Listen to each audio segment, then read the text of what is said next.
Oke, bismillahirrahmanirrahim. Assalamualaikum warahmatullahi wabarakatuh. Sebelumnya perkenalkan, nama saya Danisa, dokter yang sedang berjalan di Rumah Sakit Sudan Berdasar hari ini. Sebelumnya dengan Bapak siapa? Pak Kato. Usia berapa tahun? 19 tahun. Untuk alamatnya di mana, Pak? di Bandung. Di Bandung. Kalau sekarang kerjanya sebagai apa? Saya kuli bangunan. Di bangunan. Oke, sebelumnya Bapak bisa kemarin dengan keluhan apa? Saya sakit tenggorokan. Di tenggorokan. Udah berapa lama? Udah 3 tahun. Ya, sebelumnya ada keluhan lain nggak? Udah situ dong. Kalau sebelumnya pernah mengalami kayak gitu juga nggak? Baru kali. Kali ini. Terus ada riwayat pengobatan gitu? Udah di situ. Oke, baik Bapak, sebelumnya di sini saya akan melakukan pemeriksaan hidung dan tenggorokan. Tujuannya untuk mengetahui apakah terdapat adanya gangguan ataupun kelainan pada tenggorokan dan hidung Bapak. Mungkin pada saat pemeriksaan terjadi ketidaknyamanan, namun saya akan minimalisir ketidaknyamanan tersebut. Apakah Bapak bersedia? Bersedia dong. Oke, sebelumnya di sini pasien harus sejajar dengan pemeriksa. Kemudian kita cuci tangan terlebih dahulu menggunakan 6 langkah untuk ada, gunakan handspoon dan juga gunakan masker.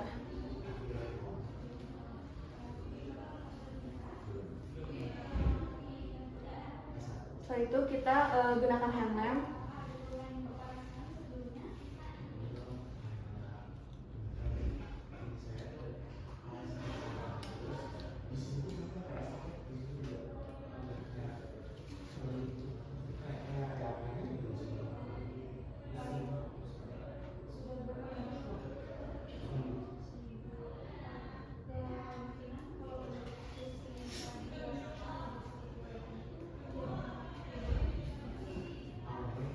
Lalu kita arahkan cahayanya apakah pada ketiga. Setelah itu kita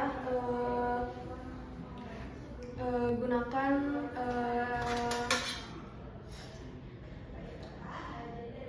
spekulum. Pastikan digunakan dengan satu tangan dan juga masukkan ke hidung pasien itu dengan spekulum yang tertutup. Gunakan satu tangan, kemudian si telunjuk itu berada di cuping hidung pasien. Itu Bapak. Mulai agak sedikit rendah. Kita masukkan. Kita lihat. Oke, setelah itu kita lihat dari kita di situ kita lihat rongganya apakah terdapat adanya persempit atau pelebaran. Kemudian juga kita lihat apakah terdapat adanya tumor, juga ada juga apakah adanya bau atau tidak, dan juga kita lihat apakah terdapat adanya cairan seperti cairannya itu jernih atau purulent atau bau atau tidak. Setelah itu kita lihat juga dari mukoformasinya itu normal atau hiperemi. Kemudian kita lihat juga dari kontranya apakah terdapat normal atau adanya hipertrofi, juga apakah warnanya ini dia normal, pucat atau hiperemis. Dan juga kita lihat pada meatus nasinya itu apakah normal atau tidak. Setelah itu kita melakukan palpasi pada area frontal pasien. Ini sebelumnya ya Pak, itu dengan cara kita gunakan ibu jari ke arah pangkal hidung, kemudian 4 jarinya itu berada di bagian atas. Kita lihat apakah ada sesuai dengan nyeri.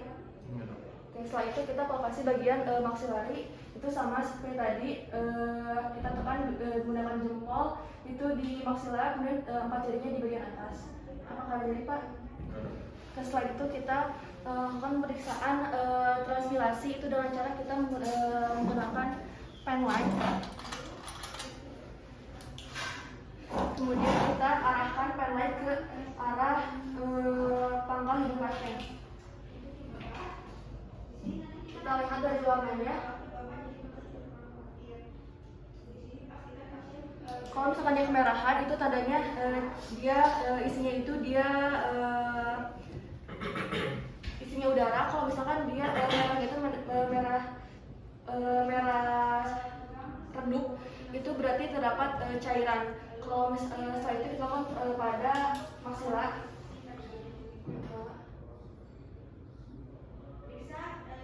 Kalau misalkan warnanya kemerahan berarti berisi udara. Kalau misalkan kemerahan ini dia lebih redup berarti dia terdapat cairan. Setelah itu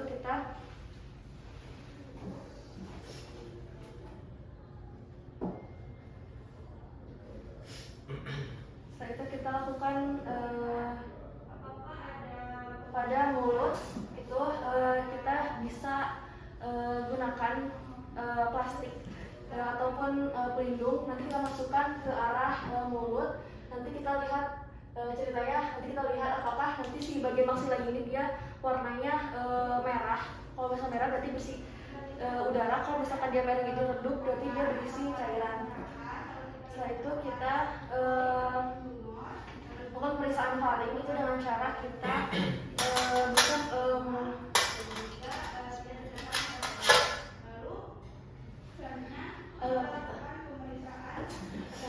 pertama BKK sebelumnya apa boleh agak buka mulutnya.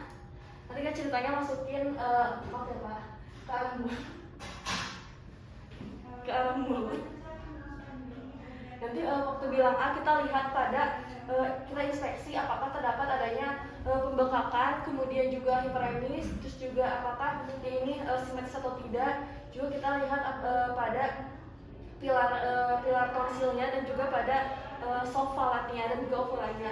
Setelah itu kita lihat apakah pada kita lihat tadi pas kita buka kita inspeksi, kita lihat apakah terdapat adanya naiknya si soft falat dan juga deviasi pada ovula.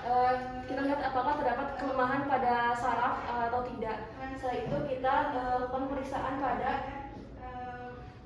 inspeksi pada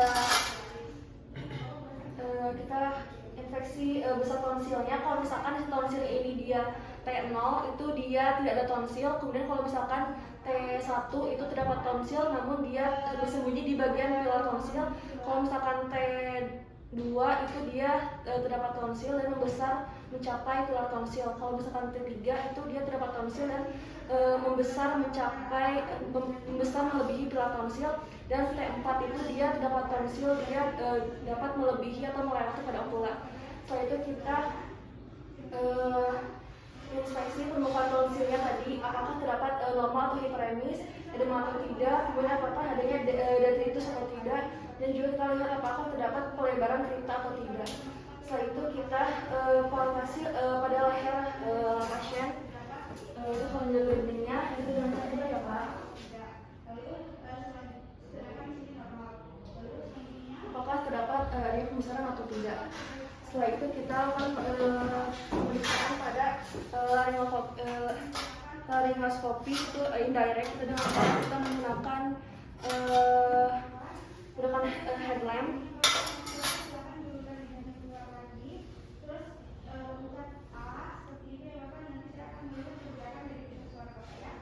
Pastikan si pasien ini duduknya lebih tinggi daripada pemeriksa.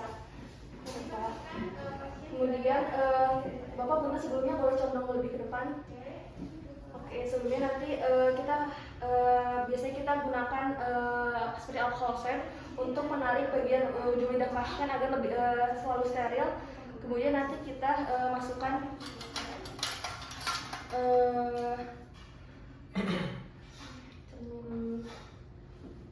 pertama kita berikan api pada cerminnya agar tidak mengembun. Setelah itu nanti kita bisa pegang bagian ujung si lidah pasien agar menggunakan alcohol swab lebih steril ceritanya. Kemudian kita masukkan. Oke, nanti kita lihat nanti boleh bilang apa? Oke, setelah itu nanti kita lihat apakah pada pita suaranya apakah terdapat pita suara atau tidak, normal atau tidak, simetris atau tidak, dan apakah terdapat paresis atau tidak. Setelah itu alamin ya Pak, untuk pemeriksaan alhamdulillah semuanya normal, dalam batas normal, tidak ada tanda atau gangguan pada diri Bapak. Sebelumnya mungkin apakah ada yang bertanyakan? Oke, baik, alhamdulillah, terima kasih banyak Pak. Wassalamualaikum warahmatullahi wabarakatuh. Waalaikumsalam warahmatullahi wabarakatuh.